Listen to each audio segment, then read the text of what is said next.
Sa dami nyo, laban sa dalawa, wala kayong nagawa! At bakit pati si Arnold tinumba mo? Kailangan eh. Gipit na. Eh, kesa naman kapakanan ng sindikato ang mapahamak. Hindi tayo tatantanan ng mayabang na sa mounting yon.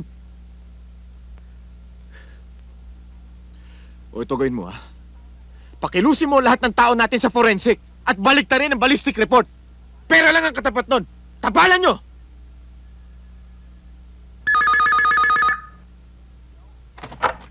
Hello? Hello, sir. Si Steve Buto. O bakit? Ay gusto mong pumatay kay Miss Karina Ranches. Sina Julio... Ano? Totoo ba yung sinasabi mo? Oho, kaliligtas ko lang sa kanya kanina eh. Ganun ba? Bantayan mo siya. Nasaan ba kayo? Narito sa safe house. Huwag kayong aalis dyan. Masusundo ko kayo. Kailangan siguruhin natin ang kanyang kaligtasan. Aha.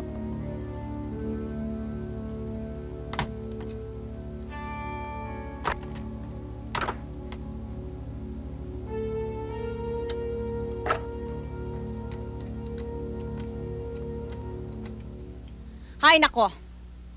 Ano ba? Ha? Alas 6 na.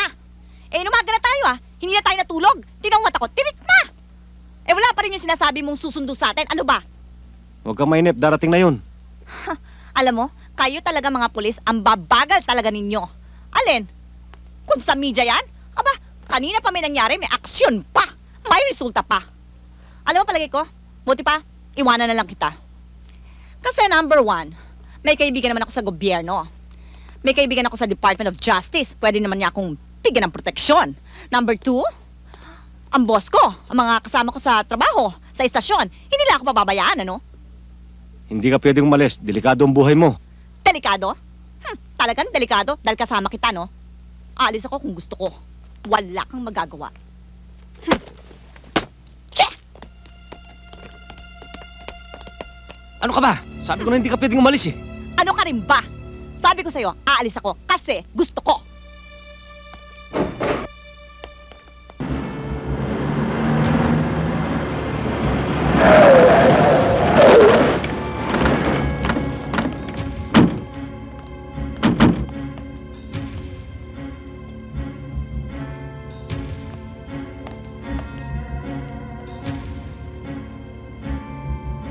Nasa loob sila.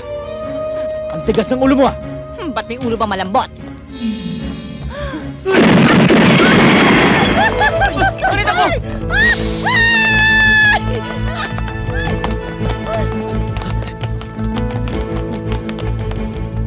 Ay, Steve! Ano ba to? Ako lang na naman!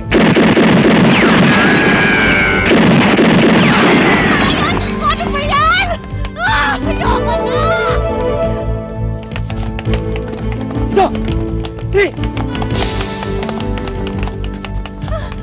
Steve!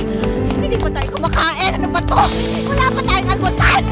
Ang pira naman! Dali ang kurin! Ako na naman! Steve! Sabi mo naman ako!